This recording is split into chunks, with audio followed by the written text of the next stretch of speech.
Okay, so check this out. Did you know Jamaica had a working telephone system before the United States? Yep, let that sink in for a sec. While folks in New York were still arguing over who gets to use the telegraph, Jamaicans were already dialing up their friends to ask, "You reach home yet?" It's wild, right?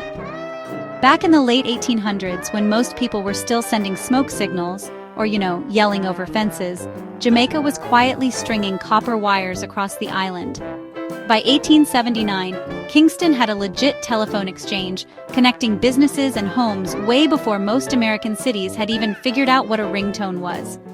Imagine the scene: Caribbean breeze, palm trees swaying, and someone in Kingston is gossiping over the phone about what happened at the market. Meanwhile, in the US, people are still waiting for Alexander Graham Bell to come to town. Who's really third world now? This is one of those stories that flips what you thought you knew about modern history.